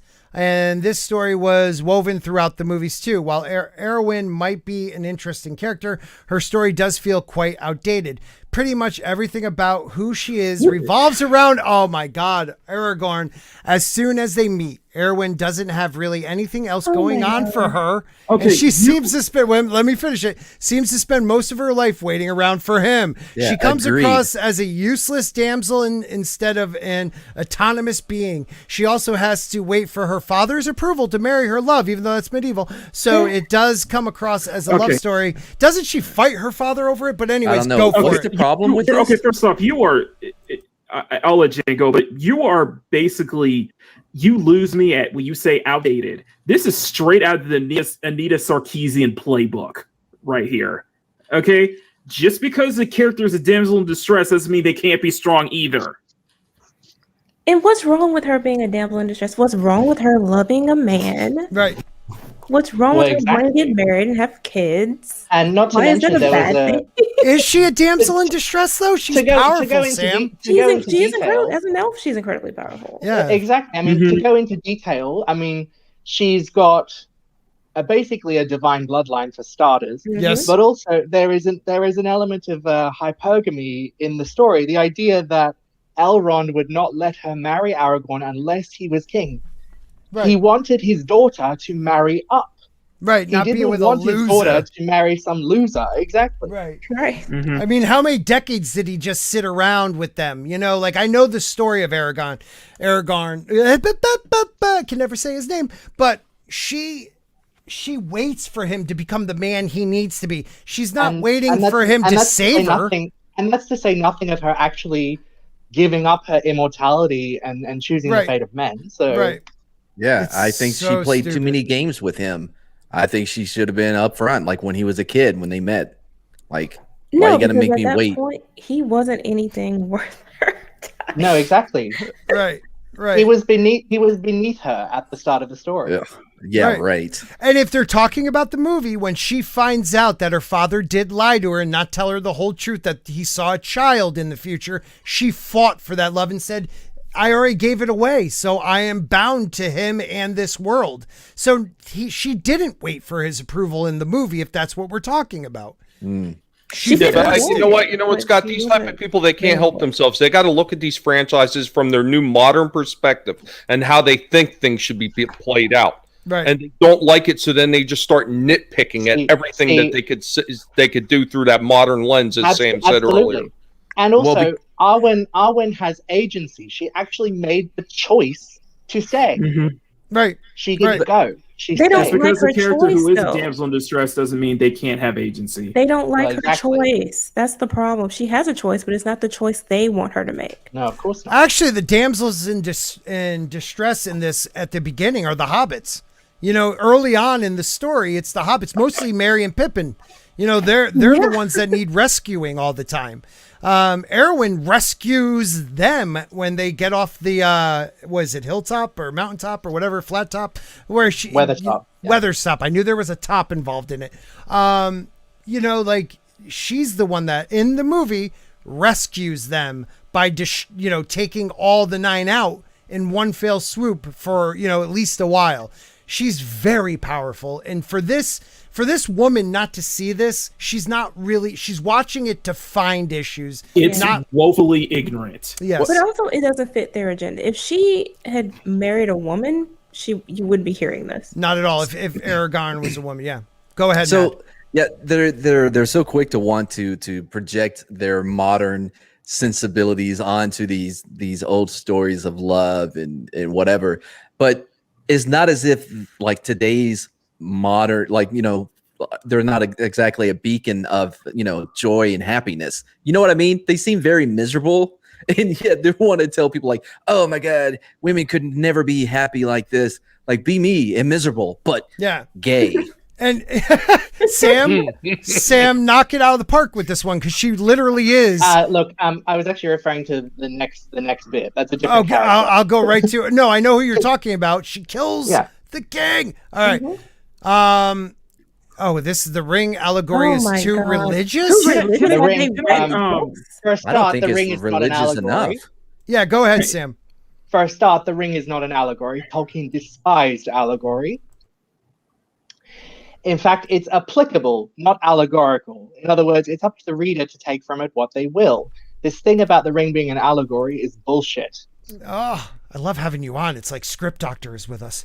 I would have said the same thing. Can I step away just for a moment? Yeah. And I'm going to try to bring this back. Okay.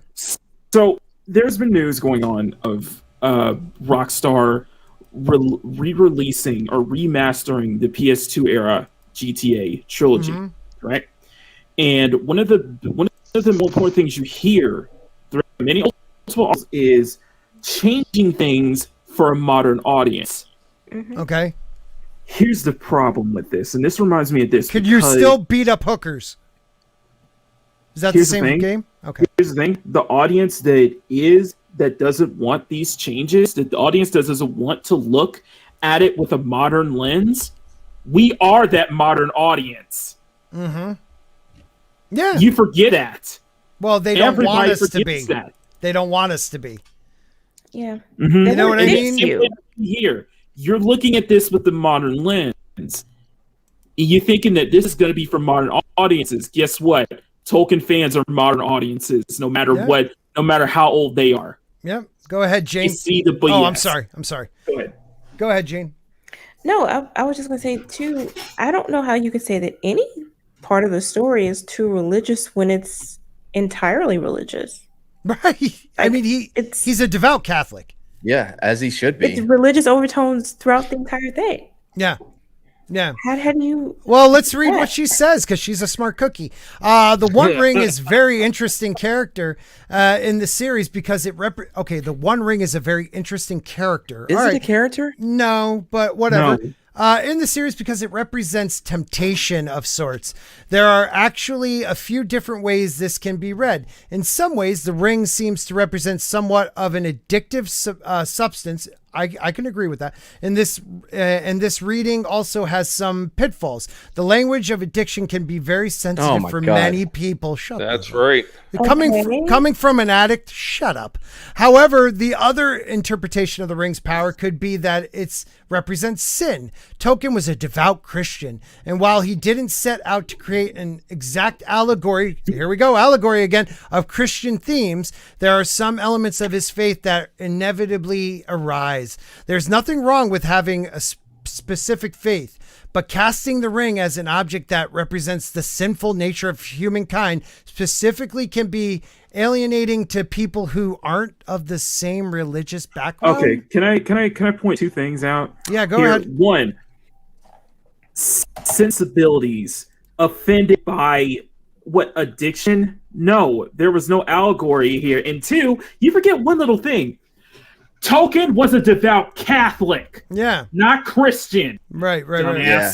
Well, you know what? I don't even think that really has nothing to do with it, because no matter whether you have any kind of religious faith or not, even if you are somebody who doesn't believe in any kind of religion whatsoever, everybody has a concept of what is good and what is evil, what is right and what is wrong. And that is something that is universal. And all these things that are part of his story can be divided into those categories. It doesn't necessarily have to do with his faith in particular. No, but even if it was, though, and I would argue that it is, because there's so many similarities between Christianity and his story.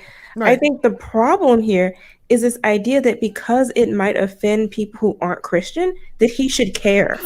Right. And we don't need to care. Just read something else. Right. No, Jayne, they can't do that. You have to make it for them too. Riff Mangos, love seeing you here, brother. I love reading what you've been saying. But yes, he leans greatly into Norse mythology. You know, like Gandalf has that Odin aspect of him, the all-knowing. He's not God.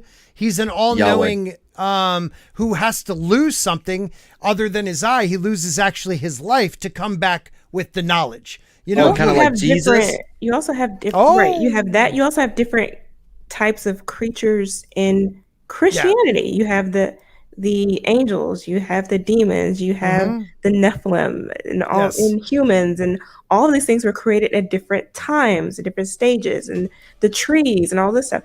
Like, so there's a lot of things that he pulled from. Yeah. But if you're put off by it because you belong to a different faith, then you can't ask the author to change their story, or those who are adapting it to change it to suit you. Right. Was it made for you? That's part of their self-insertion. Yes. Yeah, but it wasn't made for them.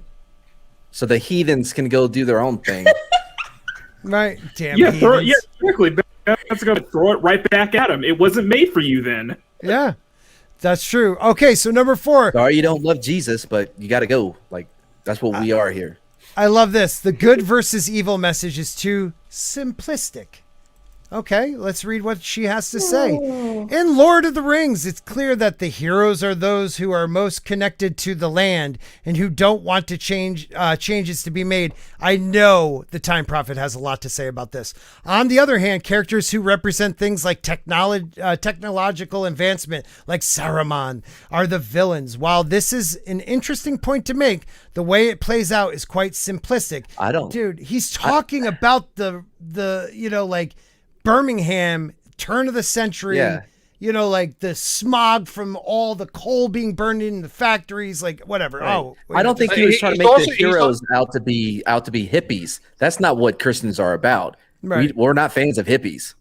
Well, he was also relying a lot on his experiences during World War I when this was happening, and he was seeing the evil aspects of the German military that he was fighting against. Yeah. So a lot of that good versus evil comes from that, and I think morons like this just can't see that because they want the self-insertion. They want it to be fluffy with like little white kittens that have pronouns and all that shit. And guess what? That's not what this story is. If you want that story, you know what? Go write your own version of it. Do like they did when they did the Wiz. They wanted a black version of the Wizard of Oz, and they wrote their own version. Wiz is absolutely fine. There's nothing wrong with that. The problem is that they don't have that level of creativity to make anything good. That's the problem. Because especially if you're attacking the core of storytelling, this idea of good versus evil isn't simplistic. It's how humans have survived. These stories always served a purpose. They were a warning. Yes. It was intended for us to pass on what we learned to the next generation. That's what it was about. That's why it's good versus evil, so you know what to look out for. Right. So, what do they want? It's general. But wait a minute, real quick, guys. But this is like, talking about modern technology impacts the natural world. They don't like it, but his viewpoint didn't allow for nuances of how technology can also help many people in society. Okay. Shut the fuck. Have you heard of the Numenorians by any chance? Oh. The Numenorians were basically the advanced civilization, at least compared to mainland Middle Earth. Mm-hmm. Right, they were the Atlanteans. Yeah, exactly. They brought technology, architecture, language, all that sort of stuff besides the elves, but they also brought their own things to Middle Earth as well. Right. They were themselves an advanced civilization that brought many things to Middle Earth. Yep. Exactly. They're ignoring the fact that you do have these other industrialized civilizations that are very creative, have beautiful cities, and didn't destroy things in the process, didn't torture people in the process. But we got that eye on them though. We're watching them. Can't trust them. They start building that tower. I'm like, gotta knock it down. Gotta knock it down. Don't worry, because it's also filled with traditional gender roles. Oh, that's terrible. That is, but they show the picture of her. Exactly. That's a contradiction in terms. I mean, the point is you are supposed to show the traditional gender roles in order for Eowyn breaking the gender roles to make sense. Let's read. Wait a minute, I got to read what she has to say. While there really aren't that many women in the series to begin with, the way I know, right? Mad loves that. The way many of these women are presented isn't great either. Eowyn and Rosie are mostly just footnotes in the books, and they are there as just love interests. Eowyn is a strong example of a feminist hero, and so this isn't to say the series doesn't do anything good in regards to gender. However, even Eowyn settles down into the role of wife and mother. Galadriel, God forbid. I know, God forbid someone gives birth to a child. Right? She. By the way, I hate this person's writing style. Like every other sentence, I'm like, it doesn't sit right with me. Right. You also have Galadriel. Exactly. Galadriel might be an even better example of a woman with power and leadership, but overall, the world of Middle Earth is very gendered, with women staying home and men being leaders and warriors. Why is that a problem? Why is that a problem? Yeah, go ahead, Jayne. Jayne, go ahead. Do they want us fighting so badly? I am not Do they going wanna to war. lose? I don't care if they do the whole what is it? I don't even know what it's called. The When draft? they script you, yeah, the draft thing. I will never go to battle. It makes no sense why they keep pushing this angle. And for the record, you have almost in every society, you had a period of time where women would fight when they had to. You know, the Vikings did that, Jayne. The Even Vikings did it. some of the You women saw were it. scripted to fight for the Viking armies, and they've actually found bodies to actually prove Shield that. So. maidens. You saw it in the Vikings. You saw it with the Celts. You saw it in northern, eastern, and western Africa. You saw it in parts of Central Asia. You've always had these times, but at the same time, they did have families. They did have children. They did have husbands. They did, when they could, stay home and enjoy the ability to do that. So I don't know why they hate this so much. If you want to go fight and be a warrior and get stabbed with a sword, go right ahead. By the way, real quick on the Viking, the female Viking or whatever, it's actually turned out, I read an article the other day, that they're non-binary, so... How do they? I shit you not. Mad. You're I have a gendering thing. them. How do they work? If gender is supposed to be a social construct, Right. how do they work out that they're non-binary? Oh, okay there, Sam. It's called science. Ever heard of it? Well, you know, getting back to what Jayne said, yeah, you know, because the Irish had Queen Boudica, who led the Celts against. Well, she wasn't necessarily Irish; she was just listed as Celt, so she could have been a number of the different tribes that were considered Celtic tribes. But she led them against the Romans, and then you had people like Joan of Arc. She lost though, unfortunately. Yeah, she eventually did. Yeah, she got killed, but she had a family of her own too, and she was she's a strong. woman. She was a strong woman, an independent woman. Her man was killed. She had a daughter, at least one daughter. I don't remember if she had any sons or anything, but I think she had a couple daughters, and she was still a warrior woman, and she still had a family too. I mean, I don't understand where they come off with this nonsense. They just want to nitpick, and they want to pick and choose what they think should be allowed. Like there was no way that those roles could have ever happened in real life. Well, at here's all. the thing too. Is I think at the core of it, if Eowyn had been masculine looking, they wouldn't have a problem with it. Part of the problem they have is that she's still pretty. Like she kept her hair long. Right. She wore a dress. These were problems that they had. If basically you replaced her with a manly looking quote unquote woman, then it would have been fine. It wouldn't have an issue. It wouldn't be on the list. Right.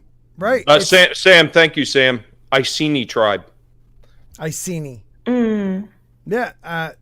Dude, I love this. I love articles like this. Let's see what we got at number 2. There's no LGBTQ plus representation. Oh my god. And we get to the reason why this article was made in the first place. Right, but yet they show a picture of these two because they want to ship them so bad. I'm pretty sure most of those were not even like thought up at that point, like when he wrote it.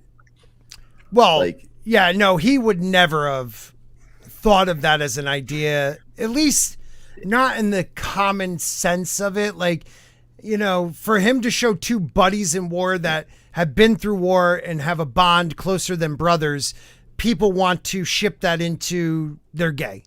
And to me, that's Disrespectful. yeah, not disrespectful, but just look, in my there's opinion, another word. it's actually Toxic. it's actually kind of homophobic, actually, if you think about it, because it's like, oh, you see two guys close together, oh, they must be gay. Right. It's like, yeah, it's kind of fucked up if you think about it. I mean, until proven otherwise, that's what I lean towards. Right. You and culture, man. Would you call that gay washing then? Oh, it could be. It Well, is. It's good. Let's see what she says, though. Given the time period the story was written in, it's not that surprising that there is little representation, although the films could well have adapted that to bring it up to date. However, Why would they do that? I don't know. Why would they change it? but she put this in because she knows for future projects it would be nice to see it. That's why she wrote this. Then create your own project. It's not in this story, okay? Yeah. It's not in this story. So go make your own story, and you can put as much of it in there as you want. It's not here. Yeah, well, she writes on, and one thing the series did do well, however, was to show close, intimate relationship between male characters. Whether you read it read these relationships as platonic or possibly romantic. It is rare to see these kinds of relationships even today. While the movie mostly drew from their source material, the new Amazon series would do well to include more diversity. So it's like almost like a threat. And not to mention, given the time that this was all kind of written, I mean, putting any sort of LGBTQ representation or whatever in books, that kind of wouldn't that have towed the line in terms of being against the law or against kind of publishing vulgar or pornographic material back in the day? Right. But I don't know why Wilde didn't work out well for him. I don't know why they assume that an author today who is a faithful Catholic would write that kind of story. Right. Like, Not why if you do love they Jesus. assume that everyone thinks the way they do? Well, you better make a penis cake. I mean, You know, like they'll force you. Yeah, Well, indecency. Sorry, Nick just pointed out, like, indecency laws. Like, there are actual laws dictating what could and couldn't be included in movies, included in films, included in publishing. So putting this sort of stuff, I mean, not to say that it's pretty tame by today's standards, but putting that sort of thing back in the 1930s might have, like Lady Chatterley and things like that. It might have been considered very near the knuckles, shall we say? Well, even the movie laws back then, as far as language was concerned, because when they did with Gone with the Wind, even putting damn at the end of that was actually very taboo at the time, and they had to go through a lot of hoops to be able to keep that part in the film. Yeah, it was pretty hot. By the way, it's almost to the point to where we have decency laws where, like, you can get in trouble if you don't include certain things, or if you don't. Right. Inclusion laws. I mean, look at Oscars nominations, and the BBC have also included friggin' diversity quotas. If you want to be nominated for particular awards, you have to meet these quotas. I mean, it's ridiculous. It's crazy, man. It's just crazy. The last one, lack of diversity, problematic racial casting. Oh, Christ almighty. Okay. All right, I'm going to read it first because this is fun. This is problematic in both the books and in the movies that have been created so far. All of the heroes in the series are white, and all of the heroic characters in the movies were also white people. What did I just miss? Oh, okay. I thought I missed something. At the very least, the movies, including the Hobbit trilogy, could have included actors of color to play more than just extras or villains. It definitely one of the biggest issues with the series that doesn't get talked about enough. Are you sure it doesn't get talked about enough? Seeing as how most of the extras from the filming were cast from New Zealand, it's a big problem that every good race in the series, such as elves and humans, are white people, while indigenous people and other people of color were cast as orcs or Europeans. Are you seriously going back to the black people as orcs? Oh, Christ. Debate. Yeah. Are you seriously going back to that? Yeah, I think. Not to mention from a practical standpoint, Scott, where, I mean, let's be honest. If you look at Islanders and the Maori people, they can be quite large, and the Urukai are supposed to be huge. Yes. They're supposed to be big. So you want to hire, let's be quite honest, you want to hire big actors. You want to hire people who are tall, who have big muscles. I mean, look at what's his name? Manu Bennett, who played Azog the Defiler in the Hobbit movies. Right. He's huge. He's a monster. Exactly. He's a mountain. Would they be happy with having someone do blackface to be an orc? Like, is that what they want? Mads, that is exactly what I was going to hit on, because they would piss and moan that there wasn't enough people of color in films. Now you're getting people of color, but now they're not being cast correctly. These people are never happy. They've always got to move the goalpost no matter what. Let's be clear. It was never. I don't think there was ever an issue with Black people in particular being in entertainment. Right. Black people have always been in entertainment, even if it was via blackface. There has always been an issue with how they've been represented. But this is completely different. The story is what it is. The characters are who they are. You have the main characters. They are light and fair-skinned. That's the story. Right. Yeah. If you want to focus on, and there are dark-skinned characters in the story, if you want to focus on them, it could be interesting. It could actually be quite fascinating. But guess what? They're not going to invest the money in actually doing that. That's why we see the same thing in Game of Thrones. You have an entire I was about to continent. say. They're not going to focus on it because they don't want to spend money. They would rather race swap because it's cheaper and they can check off their blocks. Well, I mean, that was part of the thing, though, Jayne. I mean, it used to be when you would cast a movie, you would cast the people who most looked like the individuals that were in these stories or perceived to look like the individuals in the stories. So if a lot of the orcs were darker skinned, it would just make more sense to have somebody who had darker skin playing those roles. And don't forget, not necessarily because the orcs they had makeup on. I want to point out as well. Sorry, guys. I want to point out as well. That in case anyone's actually, bothered to actually read the appendices or read the books, the idea of, say, the Haradrim or the Easterlings being Middle Eastern or black is actually an aesthetic for the movies, not the books. Right. Because don't forget also, but let's get back to the idea of like, why wasn't there more people of color as hobbits? This is more of like a small tribal clan, like people. Like you got the hobbits aren't going to marry out of the hobbit race. So if all the hobbits are white from a more Northern European-esque town or area, they're not going to have an influx of black characters coming into their realm. It's like, this is more of like realms. It's not like travel was a big deal back then. Gandalf is the one that travels mostly. Everybody else stays in their realm.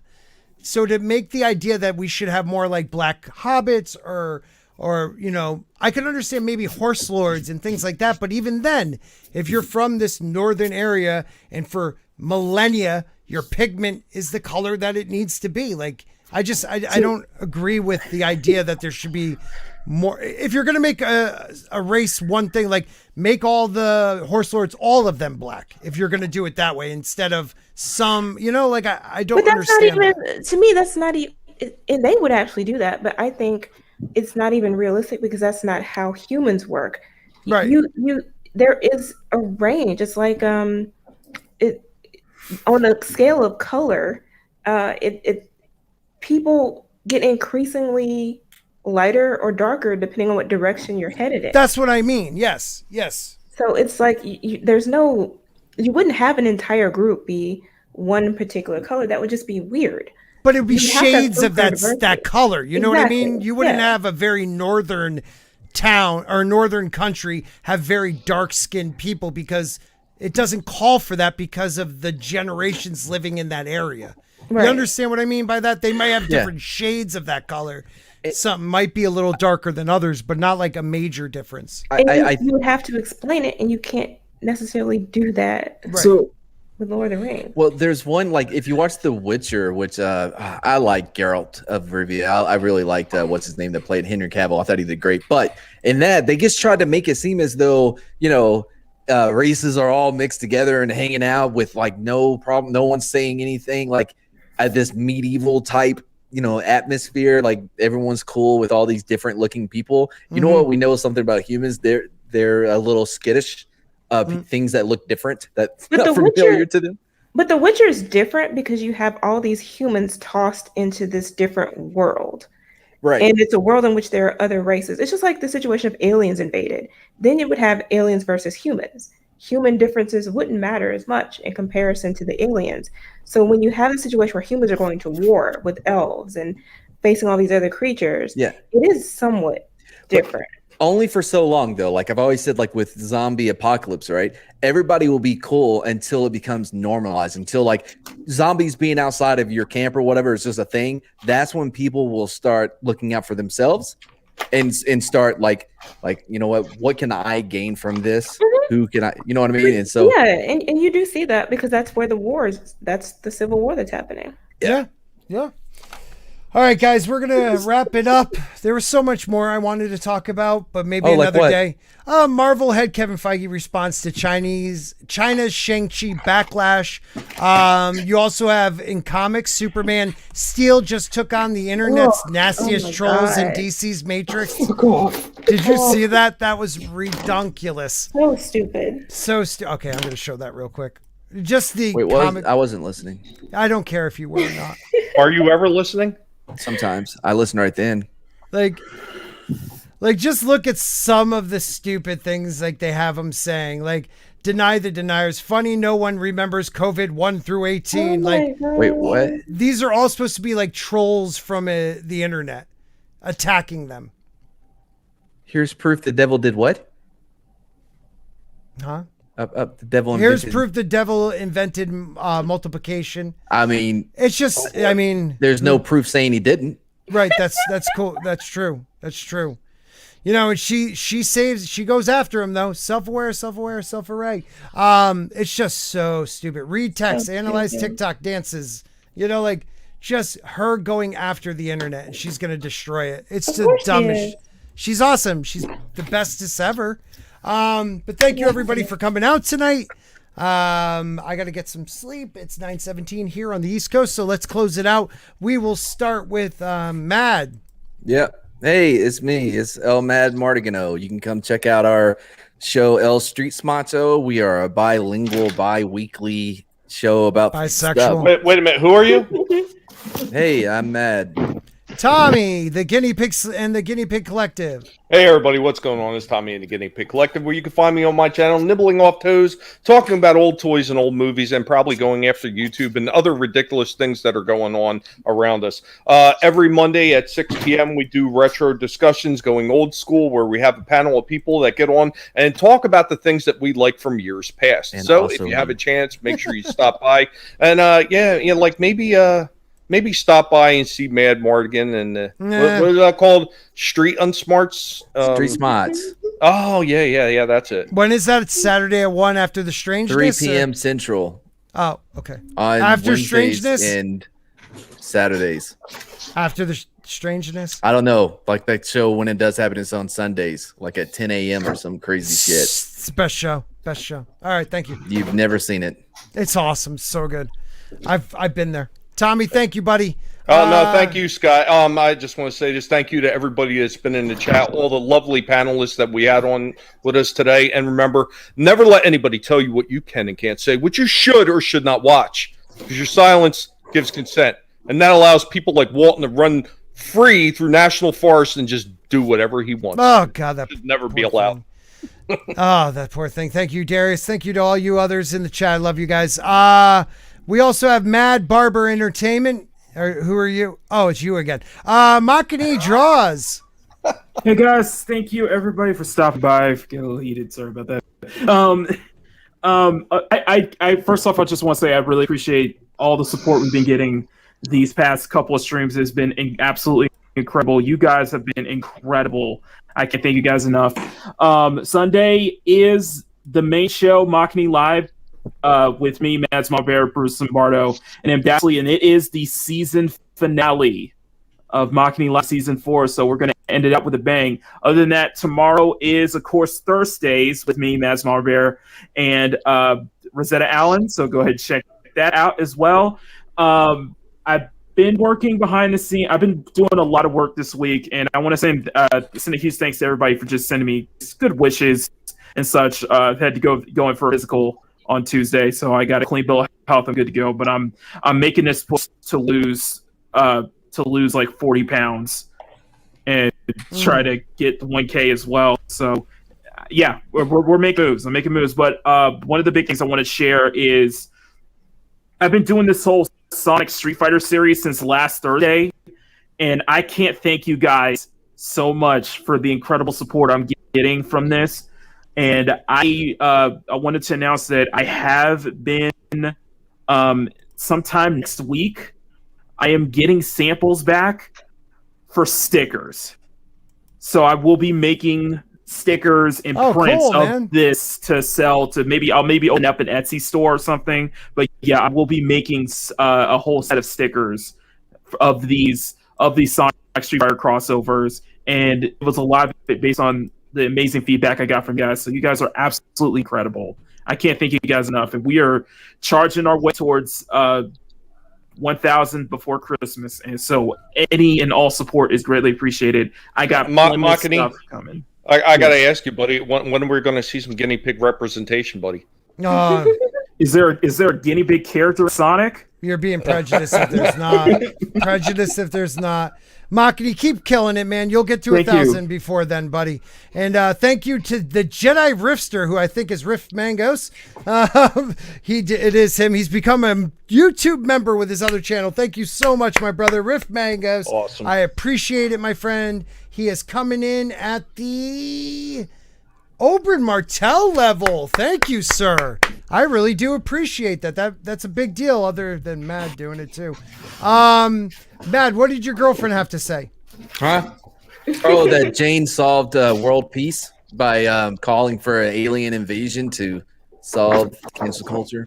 Yeah. Nice. Aliens or zombies or computers. Okay. Zombie Captain America. Well, so I'm not trying to be serious because that's not my thing, but in like you do see that whenever there's some like massive event that like a 9/11, and you saw like everyone come together throughout the nation. However, like I was mentioned earlier, it doesn't last long. It doesn't. Right. It doesn't last once you attain peace. But I think if you had a constant threat by aliens, I think we would be good. Well, I think events like that are an easy and simple answer to some of the problems that we have normally. I mean, and the problem is, I think a lot of people just forget about that. They put it in the rearview mirror. It's out of sight and it's out of mind. Yeah. And also people fight each other in the middle of, calm. So we have nothing else to do. Humans are boring creatures. Right. Wow, people are popping in now. Stay at home podcast jumping in. My boy Cody Guy. Did Neurotic tell you guys to come over here? You just did your own mini raid. Because if you did, sorry, we're closing it out. Mini raid. Love you guys, though. No, I love you guys. Go back and tell Gary to keep his raid. We don't want it over here. No, shut up. We'll take it anytime. Yeah. We'll take any raid he gives us. We'll even sacrifice Mad to bring a good harvest. Yeah, Mad Martigan does not represent anything about Sporking News podcast, so please disregard anything that one of the peanuts and shall ever come out of his mouth. I'm one of the peanuts in the dump. I'm here to stay. You are. Can't digest but awesome. Mad phobia. I hear you. Sam McCabe, thank you for coming on, my friend. You did a great job as always. No worries. I had a great time. Make sure you subscribe to everyone on this panel. They're all marvelous people. You can find me on Twitter. You can see the handle right there. You can also find me at Nick and Sam McCabe on YouTube. Please do subscribe. I've actually uploaded a video in the last 3 days and literally no one has watched it. So if you could give that a view, that would be very much appreciated. I'm watching it right after this. Exactly. It makes me feel very insecure and neurotic. So could you please give it a view? That would be great. Have somebody put it in the chat? I'm going to find it right now. I'm going to get it right now. No, I hate doing that. It feels awful. But yeah. No, we're doing it. But yeah, if you could give that a watch, that would be awesome. Make sure you subscribe to everyone on this panel. Yeah, they're all awesome. They're all wonderful people. And thank you so much for having me on, Scott. It was great fun. Oh, anytime, man. Is it my response to Sunny's sigh on writing? Yeah, that's the one. That's the one. You got 3 views. I'll tell you a little secret. They're not legit. Oh, we all been there, buddy. Don't worry about that. I'm going to put it, guys, this is it right here. There's 20 people here right now. Please go check out this link right here after the show and help a brother out. We're going to count after this. There better be 21 views. 21 views. You can watch it on mute for all I care. It's free. That's what I'm doing right now. I love you, man. Thank you, Sam. You're always welcome to drop in on Wednesday, you or Nick. I don't know if I could have you both. That might be a Nexus event. I don't know. We'll have to figure that out. And the great Jayne Theory, though. Yes. You can find me on YouTube where I post movie and television reviews and occasionally some pop culture commentary. I just dropped a video about the latest news from Johnny Depp's lawsuit in Virginia. Yes. Check that out. She's fighting it, huh? She's trying her best. Yeah, she is. Amber Heard is a mess. So she lost, and that's wonderful. You can also find me on Twitter, Instagram, all that good stuff. See you then. Thank you very much, buddy. You are killing it on YouTube. 2.6K. You're almost at the 3K mark. Get there soon. I love it. Oh boy, I'm catching up. I'm like almost at 3:30. By the way, it's my birthday, so subscribe. My birthday's on Friday. Sounds so desperate. I muted him. It's my birthday week. You're gonna mute me on my birthday week? What are you for? My birthday week? Yeah. You just said you wanted a world of men. Act like it. My girlfriend has been putting up with my birthday month. Oh God. Well, yeah, I poor was going girl. to say, Mad, you really do shoot low, don't you? It's Like all month, all month, I'm like, we're not watching horror movies. This is my birthday month. We're gonna watch something fun.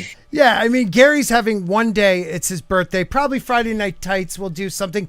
You're having a He month. gets so much shit. What is going on with you? I don't even know why. All I've done is like support and provided like genuinely like you know. I think somebody should Are you provide still you with a talking? dictionary and the ability to speak English. Genuinely like like my perspective on things and be honest and truthful with everyone. I'd like to thank everybody at the Oberyn Martell level. We I have do a hell of a we New have Riff Zealand Mangos new. Oh, wait a minute, do it. Yeah, in beat me in. Oh Quarkers. Christ! Quokkas. Yeah. Quokkas. Yeah. Oh, The kid, I was trying to learn it like earlier. I was watching videos on how to do an accent. Oh man, I did not do well. kangaroos have two corks. Yes, a two-pronged penis. Two-pronged penis. Riff Mangos, E. Clay Thomason, Violent Renegade, Larry, Lady Tauriel, Culture Casino, Mad, Martigan. Thank you at the Oberyn Martell level. And at my highest level, the Little Finger level, we have the beautiful Tina Bojan, Toxic Man Flu, Jake D. And I saw Who Knew the Salt Must Flow was here tonight. Thank you for being here tonight. Thank you to everybody in the chat tonight. It was a lot of fun. You guys rock, man. So thank you so much. This one goes out for you. And thank you for Nerd Cookies giving us that fun article. This one's for her before we close out. And it is a reminder, I've been here when it was glory hole days, and I've been here when it wasn't.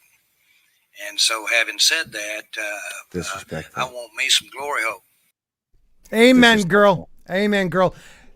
Put a spork in it. We're done. Have a great night, everybody. Bye, guys. Bye-bye. Salt on the glory hole.